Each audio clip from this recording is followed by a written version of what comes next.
Hi, this is Paul from Pear Tree Education, and today I'm going to be speaking about 21st century education and what it consists of. There are many different views out there about what 21st century education is. For us, it consists of 7 different key features. The first of these is integrated subjects. This means combining together language arts, science, math, social sciences, which traditionally have been taught as separate subjects. And for us, this is a very artificial way of doing things. The best way to teach integrated subjects is to teach them around themes. For example, if you're talking about the environment, it naturally lends itself to talking about science and social sciences, and perhaps also math and language arts.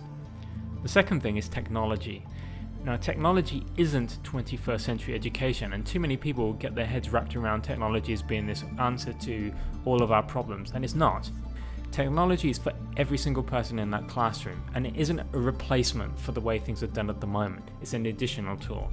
So it gives students a different way of reading, a different way of writing. We're not eradicating handwriting, but at the same time, we have to recognize that in the real world, very rarely do we actually use our hands to write. Most of the time, we end up typing. So it just makes sense to use computers in our classrooms.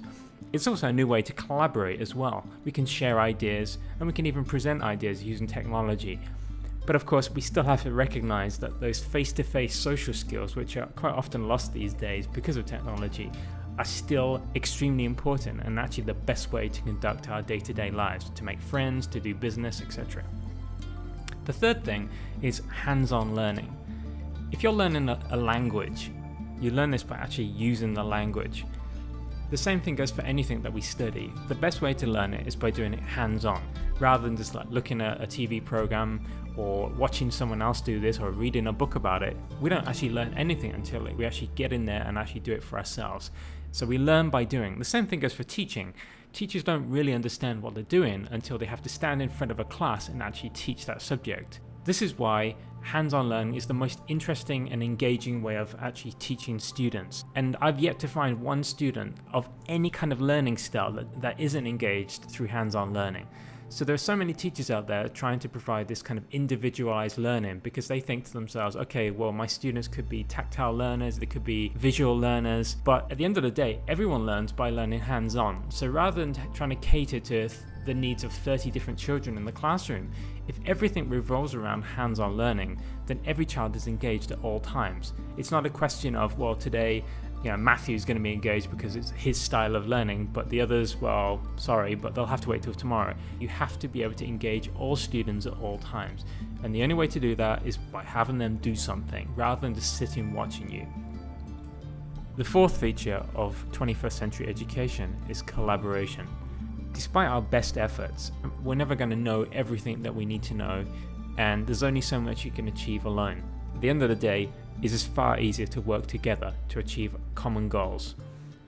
Another key aspect of collaboration is recognizing the strengths in other people. In a business, there are so many people that we can work with, but it's outside in the streets, those people that we ignore on our daily basis, that we just refuse to work with through sheer pride. But if you work with those people, we'll find that we get things done a lot quicker and a lot easier as well. This is one of the key problems with social networking. The way it works at the moment with things like Facebook and LinkedIn, it's just like this kind of guest book of all these people that say that they're friends with you or say they're acquaintances with you, but they're not. I mean, how many of these people do you actually contact on a regular basis? Almost none. Collaboration requires having a group of people, whether you're friends or just acquaintances, but you share a common interest to succeed together. The fifth feature of 21st century education is student-centered learning. This is by no means a new concept, yet very few teachers or schools have been able to implement it. And the main reason for this is because the curriculum in almost all schools is focused around learning facts. There's a concept called Bloom's taxonomy, which dates back to the mid-1950s. It suggests that remembering information is the lowest form of intelligence, and that understanding ideas, applying education to real life, creating new ideas, evaluating the opinions of other people, analyzing things, those are higher forms of intelligence.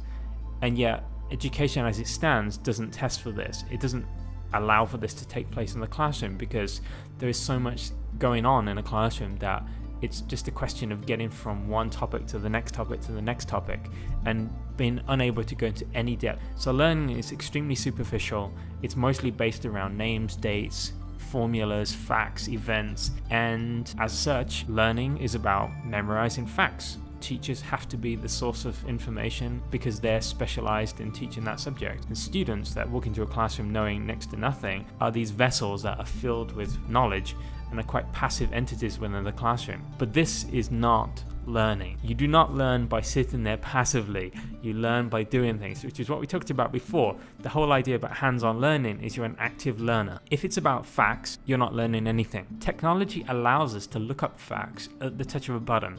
The only way to be intelligent is actually being able to apply the ideas that I've learned in a classroom. This isn't something that comes naturally to us. I think this is the key flaw in any education system, that they think that kids are just going to learn all these different concepts and then go out into the world and use them. Applying knowledge has to be taught. The teacher is there to say, okay, you can find this information on the internet, but I'm going to teach you how to apply that to real life. I'm going to teach you skills that will enable you to make use of education to empower yourselves. The sixth concept of 21st century education is creativity. It's extremely underrated, and when you look at things like art at school, it's treated as this kind of secondary, pointless subject. But art is just one aspect of creativity. Creativity basically means innovation, coming up with new ideas. It's not about replicating the ideas of other people. And this is another big problem with education as it stands. Whatever you study, whether it be art or history, is this kind of regurgitation or practice about what other people have done in the past. So if you study art, it's about copying or trying to imitate things like Impressionism. But that's not art. That's essentially just copying someone else's work. I mean, you can learn techniques from doing that, but if that's your main goal in an art class, that's not learning. We have to encourage kids to come up with new ideas. Innovation is a source of boosting an economy, but we don't encourage this. You have to be allowed to come up with new ideas and fail in those ideas. We learn by making mistakes, but education judges us on making mistakes. There's no room for error.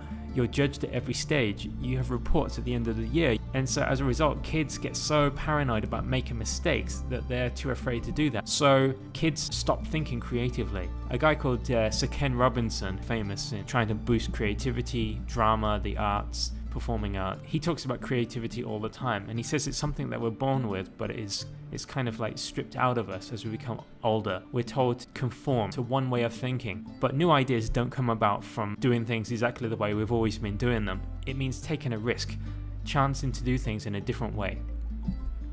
The final concept that we have for 21st century education is entrepreneurship. And that really is a combination of all the different elements that we talked about before. It's about applying education to real life. It's about bettering our own lives, but not necessarily by doing that alone, but instead by working in team. It's about coming up with new ideas and using those ideas, actually testing them out, being willing to make mistakes. Entrepreneurship should be learned at a young age. It's an environment where we take risks, something that, as I mentioned before, doesn't happen in classrooms because of the fear of getting bad grades. Okay, I think that's all for this video today. If you enjoyed it, we'd very much appreciate a rating. And if you'd like to see more videos like this, then please subscribe above, and I'll be bringing out a new series very shortly. Thanks again. This is Romani from Pear Tree Education. Speak to you soon. Bye.